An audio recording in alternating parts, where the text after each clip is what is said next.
옛날 성경에 보면은 갈라디아서에 보면은 몽학 선생이다 이런 말이 나와요. 몽학 선생 들어보셨어요? 몽학 선생. 율법이 우리의 몽학 선생이 되어서 우리가 자랄 때까지 이렇게 우리를 가르쳐준다, 가르쳐줬다.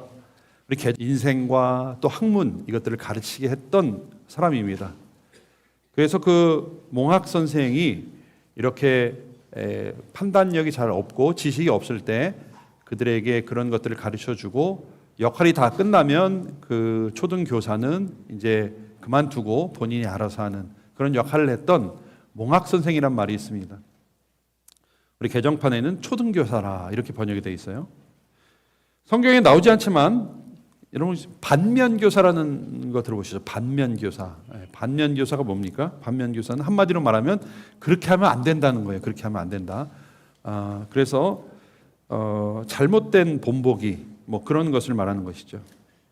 근데 되게 묘하게도 이런 일에 교사라는 말이 쓰였어요. 선생님이라고 하는 말이 쓰였어요. 오묘하죠. 우리 인생이라고 하는 것은 또 역사라고 하는 것은 배우는 것이다 라는 의미를 갖는 것 같습니다.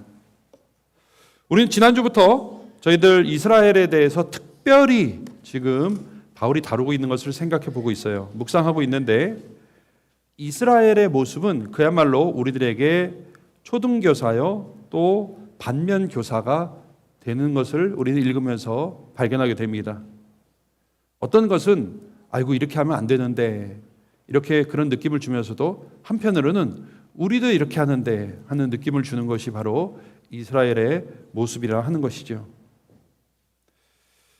지난주부터 9장부터 11장까지의 순서를 참 이상하네요. 이게 또 안 되네요. 네. 이제 되네요. 네. 지난주부터 우리가 순서를 좀 보면 이렇게 되어 있습니다. 서론이랑 결론 이렇게 두 개를 샌드위치로 하고 9, 10, 11장이 이스라엘의 과거, 현재, 미래를 이렇게 기술하고 있는데 이 말씀들에서 우리는 이스라엘이 어떻게 우리에게 초등교사가 되고 어떻게 우리에게 반면교사가 되는지 이걸 좀 살펴보려고 합니다. 특별히 오늘 9장은 이스라엘의 과거가 어떠했는지의 모습을 통해서 오늘날 우리의 모습을 점검해 보려고 합니다. 첫 번째 로마서에서 초등교사와 반면교사로 삼고 있는 이스라엘의 모습을 요약하면 특권? 아니다. 사명이다. 이러한 것들을 우리가 볼 수가 있습니다. 특권? 아니다. 사명이다 하는 사실이에요. 오늘 4절 말씀에는 유대인들이 받은 특권들이 나열되어 있습니다. 그들은 이스라엘 사람이라 그들에게는 양자됨과 영광과 언약들과 율법을 세우신 것과 예배와 약속들이 있고 하면서 그들이 받은 특권과 축복들을 이렇게 많이 나열하고 있어요. 근데 이렇게 이것만 읽으면 잘 감이 안 와닿아서 제가 전후 문맥을 잘 반영한 우리 현대어 성경을 읽어드리도록 하겠습니다. 한번 들어보세요. 하나님께서는 여러분에게 많은 것을 주셨습니다. 그러나 여러분은 아직도 하나님의 명령을 들으려 하지 않습니다. 하나님께서는 여러분을 특별한 백성으로 선민으로 삼으셔서 영광의 광채가 가득한 구름으로 인도하시고 또 얼마나 여러분에게 복을 주고 싶어 하시는가를 말씀해 주셨습니다. 하나님께서는 여러분이 살아가는 데 필요한 여러 규칙들을, 이게 율법이에요. 여러 규칙들을 주심으로 하나님께서 여러분에게 원하는 것이 무엇인지 알 수 있게 하셨습니다. 하나님께서는 또 여러분에게 하나님을 예배하게 하시고 위대한 약속을 주셨습니다. 그런데 여러분은 거기에 반응하지 않았습니다. 이렇게 현대어 성경은 번역하고 있습니다. 여러분, 구약에 사람이 하나님과 교제하려면 하나님과 만나기 위해서는 그것은 굉장히 제한적인 조건을 가지고 있었습니다. 사람들이 하나님을 안다고 하는 것은 굉장히 제한적이었어요. 그럴 뿐만 아니라 하나님의 뜻을 안다고 하는 것은 하나님을 아는 것도 제한적이었지만 하나님의 뜻을 아는 것도 굉장히 제한적이었습니다. 그런데 유대인들에게는 그런 굉장히 특권을 줬어요. 하나님의 영광으로 인도하셨고 하나님이 그들을 얼마나 사랑하시는지에 대해서 알 수 있게 하나님이 친히 자신을 나타내 보이셨어요. 그걸 계시라고 하죠. 그들에게 하나님의 뜻을 나타내 보이심으로 진짜 복을 받는 길이 어떤 건지 다른 민족과 달리 이스라엘 유대인들에게 제시를 해주셨어요. 그러나 이스라엘은 그러한 하나님의 의도를 받아들이지 않았어요. 자기 방식대로 받아들였어요. 그러한 특권이 주어졌음에도 불구하고 말씀을 들으려자 하지 않고 주어진 특권과 은혜와 사명을 권리로 알고 행세하기 시작했어요. 그들에게 특권과 은혜를 주신 이유는 그렇게 하나님을 만나는 것이 제한적이었기 때문에 이스라엘이라는 민족을 통해서 다른 민족들 역시 하나님을 아는 그 풍성한 삶으로 인도하기를 원하셨던 것인데, 혹은 이스라엘을 통해서 그것들을 나타내 보이시고 싶어 하셨던 것인데, 이스라엘은 그것을 하지 않았습니다. 하나님을 알리기는커녕 자신들만의 하나님으로 제한했습니다. 그들은 사명을 특권으로 여겼던 것입니다. 그러니까 지난주 말씀드린 반세족주의, 반유대주의는 다른 민족의 질투와 시기도 있었지만 그렇게 은혜를 권리로 알고 행세했던 그들에게도 문제가 있었던 것이죠. 여러분 이런 말 들어봤죠? 완장을 차면 사람들이 달라진다. 들어보셨어요? 완장질한다. 뭐 이런 말 있잖아요. 이게 국어 사전에도 나오죠. 완장질 하면 참 나옵니다. 이는 뭐예요? 자신의 능력과 존재감을 과시하기 위해서 자기에게 주어진 조그마한 특권 혹은 조그마한 권한을 남용하는 것을 완장찼다. 부정적으로 우리가 이야기를 하죠. 여러분, 이게 완장이라는 소설도 있어요. 아세요, 여러분? 뭐 오래전에 읽은 건데 뭐 교과서에도 일부 나온다 그래요. 윤은길 1982년 작품인데 아주 오래전에 읽은 소설이라 어제 더듬더듬 제가 내용을 좀 다시 찾아봤는데 뭐 이런 거예요. 마을에 어떤 최 씨라는 이제 이 사람이 이 돈을 많이 벌게 돼가지고 그 양어장을 하려고 도시 와서 이 뭡니까 이 저수지를 하나 사가지고 거기 이제 양어장으로 이렇게 하는 거예요. 양어장을 하는데 관리인이 필요한 거예요. 자기가 할 수 없으니까. 그래서 관리인을 한 사람을 세워가지고 그 사람한테 완장을 채워줬어요. 이 관리인이 약간 이제 동네 건달 같은 사람이에요. 완장을 채워줬어요. 근데 이 관리인 완장을 찬 사람이 완장에 도취됐어요. 그래가지고 소위 완장질을 하기 시작했습니다. 관리를 한답시고 도시 사람들이 거기 고기 잡으러 오니까 막 그 군기를 잡고 기합을 주고 뭐 지금 뭐 엎드려 뻗쳐 시키고 뭐 똑바로 안 해 뭐 관리 뭐 동네 초등학교 동창이 와서 낚시하는데 뭐 관리를 한다고 그 동창을 막 때리고 나중에 이게 완장을 차고 이 읍내에 나가서 활보를 하는 거예요. 완장 찬 걸로. 나중에는 주인이 와서 주인 최 씨가 와서 낚시를 하는데 못하게 막 막는 거예요. 결국 어떻게 됐겠어요? 해고당했죠.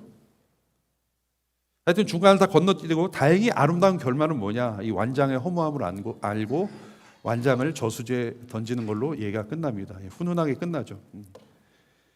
그러나 현실은 그렇게 아름답게 끝나지 않아요. 완장의 맛을 한번 본 사람들은 그 허무함을 알아도 집착하는 것, 이것이 인간의 본성이죠. 이스라엘은 자신들에게 주어진 사명에 충실하기보다는 완장에 충실했어요. 그것이 하나님이 새롭게 교회라고 하는 새로운 하나님의 백성, 하나님의 공동체를 세우신 이유이기도 합니다. 교회에서 유대인들이 누렸던 특권들을, 과거에 유대인들이 누렸던 특권들을 교회에 주시면서 그 목적과 사명을 교회가 감당하도록 하셨어요.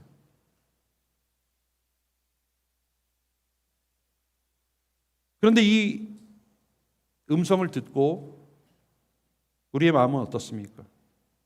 오늘 이스라엘의 이야기는 그들만의 이야기가 아니에요. 저희들에게 하시는 말씀이죠. 오늘날 우리에게 주어진 축복을 우리는 어떻게 사용하고 있습니까? 사명으로 잘 감당하고 있습니까? 아니면 나만 누리고 있습니까? 우리가 한 주간 나라와 민족을 위해서 기도했지만 영적인 책임, 도덕적인 책임, 그리고 사회적인 책임을 우리는 어떻게 감당하고 있습니까? 아니면 우리만 누리고 즐기고 있습니까? 이거 굉장히 중요한 문제예요. 하나님이 이스라엘을 그와 같은 많은 특권들을 주시면서 주신 이유가 있었어요. 그러나 그 이유에 반응하지 않았어요. 자신들만을 위해서 사용했어요. 오늘날 교회가 혹시 그 똑같은 모습으로 있지 않나? 우리는 이 말씀을 통해서 우리 자신을 점검해 봐야 됩니다. 교회는요, 묵묵히 자신을 희생하면서 빛과 소금의 역할을 감당해야 돼요. 자신은 숨기고 하나님의 영광을 반사할 때 그때에 산 위의 동네가 숨기우지 못하는 것처럼 그것이 바로 교회의 존재감이에요. 교회가 정치적으로 혹은 물리적으로 힘을 발휘해야만 존재감이 있는 것이 아니에요. 사람들이 많아서 어떤 힘을 행사할 수 있기 때문에 거기서 존재감이 나오는 것이 아닙니다. 영적인 책임, 도덕적인 책임, 사회적인 책임을 감당하지 않고 스스로 도취되어 있을 때에, 그리고 다른 것으로 힘쓰려고 했을 때에, 그것은 바로 오늘 바울이 말한 이스라엘의 모습, 그것이 우리의 모습이라고 하는 것입니다. 자신은 숨기고 하나님의 영광을 드러낼 때에 산 위의 동네처럼 숨길 수가 없는 거예요. 그것이 교회의 존재감입니다. 하나님이 이스라엘의 그런 점 때문에 이스라엘이 아닌 교회로 그것을 감당하도록 한 것인데, 오늘날 교회가 사명을 특권으로 잘못 알고 있다면 우리 역시 하나님의 판단을 그냥 넘어갈 수는 없는 것입니다.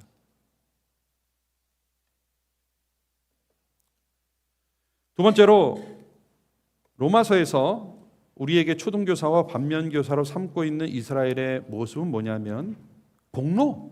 아니다, 하나님의 선택이다 라고 하는 사실을, 그것을 통해서 저희들을 가르치고 있습니다. 공로? 아니다, 하나님의 선택이다. 구원은 하나님이 주권을 가지고 긍휼하신 마음으로 우리를 택해 주신 거예요. 그것 때문에 구원을 받은 것이지 유대인이 귀하거나 잘나서 하나님이 선택하신 것은 아니었습니다.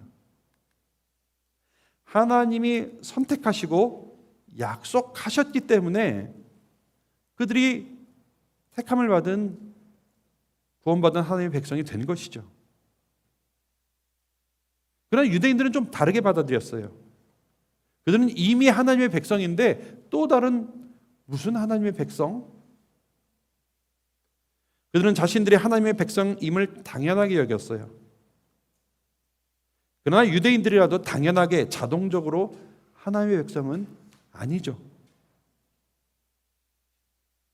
하나님의 약속을 믿는 사람들, 하나님의 선택하시고 선택을 받고 그 약속을 믿는 사람들이 하나님의 백성이에요. 오늘 말씀에도 단순히 아브라함의 후손이라고 다 구원받는 게 아니다라고 나와 있죠. 이스라엘에 난 것이 다 이스라엘이 아니다. 육신의 자녀가 하나님의 자녀가 아니다. 분명히 이야기를 하고 있습니다. 예를 들어 에서는 하나님의 약속을 받아들이지 않았어요. 하나님의 선택을 받아들이지 않았어요. 그러나 야곱은 하나님의 선택을 받아들였습니다. 그래서 같은 아브라함의 자손이라도 야곱의 자손이 하나님의 백성이 된 것이죠. 우리 교회를 다니면서 다 암송하고 있는 말씀 중에 하나가, 눈빛을 피하고 계십니다. 같이 한번 읽어보도록 하겠습니다. 같이 읽겠습니다. 영접하는 자 곧 그 이름을 믿는 자들에게는 하나님의 자녀가 되는 권세를 주셨으니. 여러분, 이게 로마서의 핵심이에요. 영접하는 자 곧 그 이름을 믿는 자들에게는 하나님의 자녀가 되는 권세를 주셨어요. 자, 그런데 13절 말씀을 우리가 자주 간과할 때가 있어요. 그 뒤에 붙이는 그 설명도 굉장히 중요합니다. 이는 혈통으로나 육정으로나 사람의 뜻으로 나지 않는다. 혈통이나 육정은 여기서 인간의 갈망을 얘기하는 것이에요. 사람이 바란다고 또 사람의 힘으로 노력으로 되는 것이 아니다. 오늘 이것이 로마서 9장에서 말하고 있는 믿음의 반대 3대장이에요. 혈통, 인간의 갈망, 사람의 종교적인 노력, 이것으로 구원받는 것이 아니다라고 하는 것을 분명히 밝히고 있죠.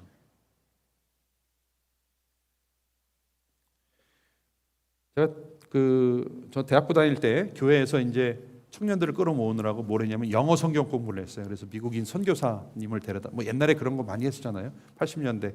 그래서 선교사님이 오셔가지고 이제 영어로 성경 공부를 하는 거예요. 근데 이제 물어보는 거죠. 굉장히 아주 기본적인 회화부터 이제 시작을 하면서 저희한테 물어보기를 뭘 물어봤냐면, 당신은 언제 그리스도인이 되었습니까? 그걸 물어봤어요. 당시만 해도 제가 생각 없었던 프레시맨이었는데, 모태신앙이다 이렇게 대답을. 모태신앙이다. 그랬더니 옆에 있었던 친구는 거기다 더해서 저희는 3대째 예수님 믿고 있어요. 3대째.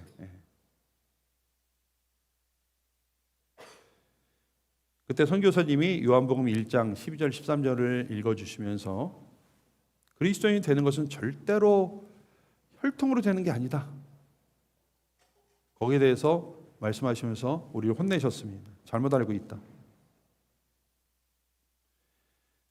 그렇죠. 나면서부터 그리스도인은 없습니다. 구원은 혈통으로 물려받는 것이 아니죠. 영접하는 자 곧 그 이름을 믿는 자가 하나님의 자녀가 되는 것이죠.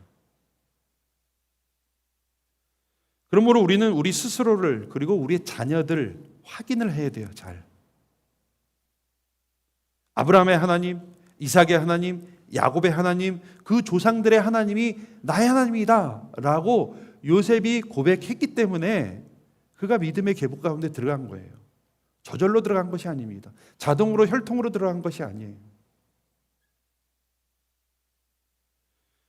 부모의 하나님이 자녀의 하나님으로 고백되어지는지 우린 가정에서 잘 점검해야 돼요.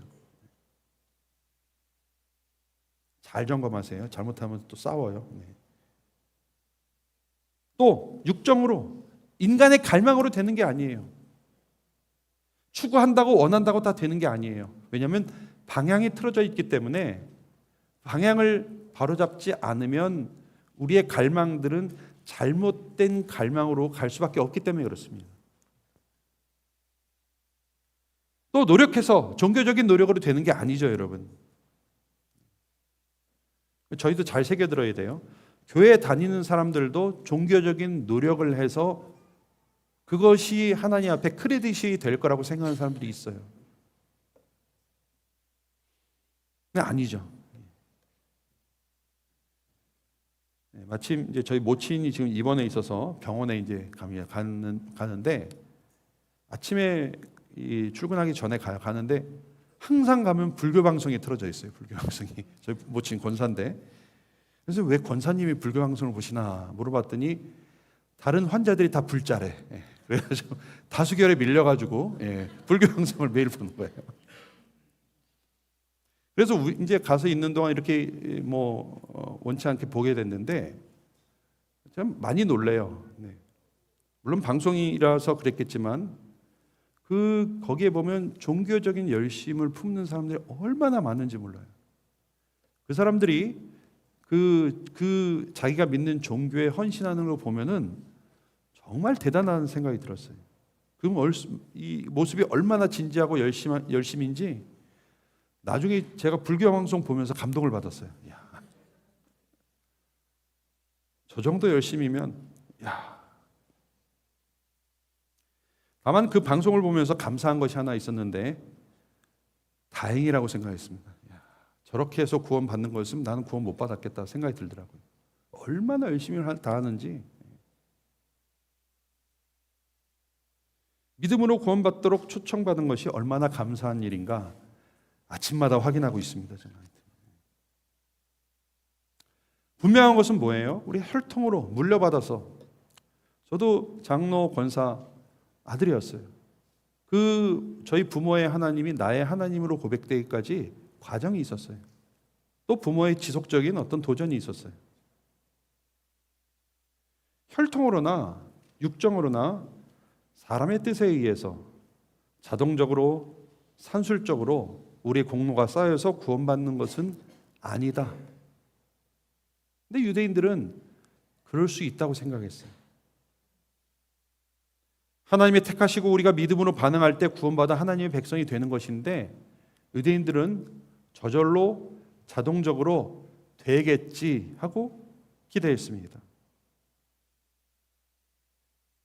그래서 오늘 말씀 11절 말씀이 있는데 이걸 제가 새 번역 성경으로 한번 읽어드릴게요. 그들이 태어나기도 전에, 무슨 선이나 악을 행하기도 전에 택하심이라는 원리를 따라, 아주 절묘하게 번역을 했어요. 택하심이라는 원리를 따라 세우신 하나님의 계획이 살아있게 하시려고, 이런 말씀이 있어요. 택하심이라는 원리를 따라서 세우신 하나님의 계획이 우리를 하나님의 백성이 되게 한 것이지, 구원에 있어서 내가 조금이라도 기여한 것은 없는 것이에요. 그러나 그럼에도 불구하고 유대인들은 자동적으로 그렇게 되는 줄 기대하면서 그것을 자신들의 특권으로 삼았다고 하는 것이죠. 오늘 우리는 어떻습니까, 여러분? 여러분 저절로 자동적으로 교회 오래 다녀서 믿음의 집안에서 태어나서 하나님의 백성이 되셨습니까? 아니면 바로 그 하나님이 나의 하나님이라고 고백하는 그 고백 가운데 하나님의 백성이 되셨습니까? 이것을 스스로에게 또 우리 자녀들에게 물어봐야 됩니다. 세 번째, 로마서에서 초등교사와 반면교사를 삼고 있는 이스라엘의 모습을 요약하면 공평? 아니다, 은혜다라는 것을 알려주고 있어요, 저희들에게. 공평? 아니다, 은혜다. 자, 그러면 선택의 원리라고 하니까, 그러면 누구는 선택받고 누구는 선택받지 못했냐? 그것을 가지고 우리가 많이 의문을 제기하죠. 그런 질문을 할 수가 있어요. 하나님, 누구는 선택하고 누구는 선택하지 않은 게 공평한 겁니까? 이렇게 말씀하실 수 있어요.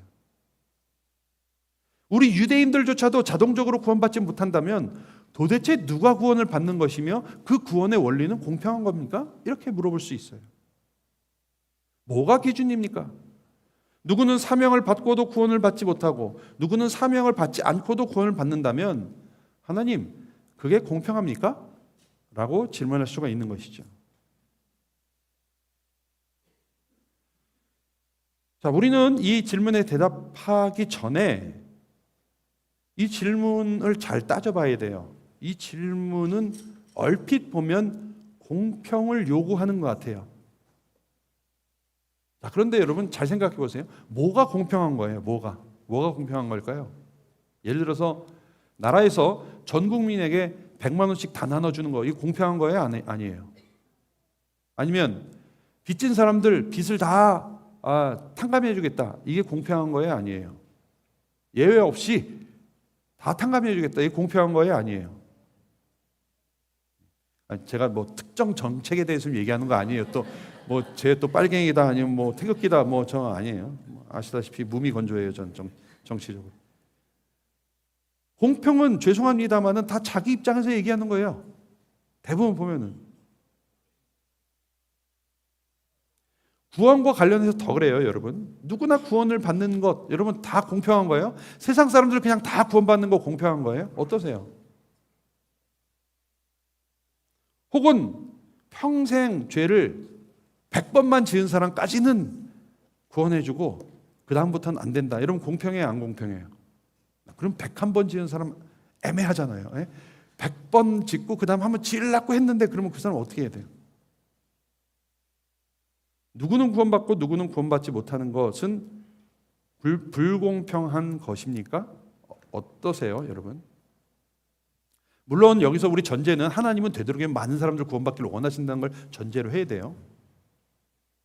근데 무조건 다 구원하는 거 공평한 거예요? 어떻습니까? 사실 성경적으로 말하면 진짜 공평한 건 다 죽는 거예요. 다 죽는 게 공의예요. 우린 자꾸 거꾸로 생각하는데 모두 구원을 받지 못하는 것이 공평한 거죠. 그래서 바울이 도대체 너네가 누구길래 누구 기준에 의해서 공평을 말하느냐 하면서 유명한 토기장이의 비유를 드는 것이죠. 토기장이가 그릇을 만들 때 토기장이가 알아서 만드는 것이지 진흙이랑 상의하면서 만드냐. 자기가 알아서 만드는 것이고 토기장이가 만드는 대로 그 그릇의 쓰임이 결정되는 것이지 그 그릇이 토기장이에게 항의할 수 있느냐 하는 것입니다. 저는 어떻게 이걸 설명할까 하다가 좀 지어낸 이야기가 있어요. 한번 들어보세요. 요즘 제가 병원에 다니니까 서로 모르는 3명의 환자가 태어나게 됐어요. 그런데 한 명은 병원비가 100만 원 나왔어요. 두 번째 사람은 500만 원이 나왔어요. 세 번째 사람은 1000만 원이 나왔어요. 근데 보니까 3명 다 형편이 좋지 않아요. 그래가지고 병원비를 어떻게 낼 수가 없는 상황이었어요. 병원장이 가만히 보니까 딱해. 그래서 병원장이 큰 결심을 하고 누구는 받고 누구는 안 받을 수 없으니 3명 다 병원비를 안 받기로 결정을 해줬어요. 그래서 당신 안 내셔도 됩니다. 이렇게 얘기를 했어요. 얼마나 감사한 일이에요. 감사한 일 아니에요, 여러분? 예, 별로 안 감사했는데 병원비 비싸요, 여러분. 네. 그거 병원장이 감해줬어요. 얼마나 감사해요. 진짜 감사합니다. 이렇게 얘기해야 되잖아요. 그런데 100만 원 받은 이 탕감 받은 사람이 항의를 해요. 아니 저 사람은 왜 500만 원 깎아주고 저 사람은 1000만 원 깎아주는데 왜 난 100만 원밖에 안 깎아줍니까? 예? 이거 불공평한 거 아닙니까? 다 같이 100만 원만 깎아주시든지 아니면 나한테 400을 주시든지 아니면 900을 주시든지 이게 공평한 거 아니겠습니까? 이렇게 얘기했어요. 그러니까 그 얘기를 들은 1000만 원짜리 환자가 화가 나서 얘기합니다. 의사 선생님 100만 원만 받으십시오. 100만 원만. 전 100만 원 낼 자신 있습니다. 100만 원만 받으십시오. 그게 공평한 거 아닙니까? 다 똑같이 100만 원씩 깎아주셔야지. 그러니까 500만 원짜리 환자가 또 얘기했어요. 원장님, 저 사람들 월세라도 살지. 전 노숙하고 있습니다. 사람의 형편에 따라서 퍼센테이지를 정해가지고 감해 주시는 것이 맞겠습니다. 이렇게 얘기합니다. 그래서 저는 100% 감해 주시고 저 사람은 잘 사니까 10%만 감해 주시고 이 사람은 조금 잘 사니까 20% 감해 주십시오. 얘기했어요. 여러분 이 얘기 들으면 어떠세요? 좀 어떠세요? 근데 제가 이거 지어낸 얘기인데 진짜 요즘 뉴스 봐서는 있을 법한 얘기 같아요. 막 그렇지 않아요? 근데 우리가 구원에 대해서 그렇게 잘못 생각한단 말이에요. 자, 병원비 안 받은 원장이 잘못이에요? 원장이 불공평한 거예요? 대답 한번 해보세요. 아니죠. 원장은 은혜를 베푼 거예요. 그러나 병원비를 탕감받은 환자들이 무엇이 공평하다, 무엇이 공평하지 않다고 자기들이 정할 수는 없는 일이에요. 우리는요, 다른 사람이 구원을 받았는지 안 받았는지 따지기 전에 내가 구원받은 것이 얼마나 감사한지 그 은혜를 먼저 돌아봐야 돼요. 도대체 뭐가 공평입니까? 유대인들이 이방인들이 구원받은 것을 보고 불공평하다고 하는 것이 맞습니까? 틀립니까, 여러분? 반대로 이방인들이 유대인들을 보면서 너희들 그런 특권을 누렸는데 구원받지 않는 거 당연하다라고 얘기하는 것이 맞습니까? 틀립니까? 구원해 주신 하나님이 잘못이에요? 죄인들이 무엇이 공평하다, 무엇이 공평하지 않다고 따지는 것은 맞지 않는 일이죠. 한마디로 공평은요, 하나님이 정한 것이 공평이에요, 여러분. 하나님이 하신 것이 공평한 것입니다. 공평의 기준은 하나님이지 우리가 아니에요. 진짜 공평한 것은 죄인이 예수님을 믿는 믿음으로 구원받는 것, 이것이 가장 공평한 것이에요. 가장 공평한, 가장 쉬운, 누구나 할 수 있는 구원의 기준을 우리에게 주신 것, 이것이 진짜 공평한 거죠. 우리는 그것을 공평이라고 부르지 않고 뭐라고 부릅니까? 은혜라고 부릅니다. 다른 것이 아니라, 그래서 믿음으로 구원받는 것이 우리는 은혜라고 말을 하고 감사할 수 있는 것입니다. 물론 하나님은 되도록 많이, 아니 전부 구원받기를 원하시는 분이십니다. 그러나 무조건 다 구원받는 것이 공평한 것이 아니죠. 오히려 하나님 입장에서는 그것이 불공평한 것입니다.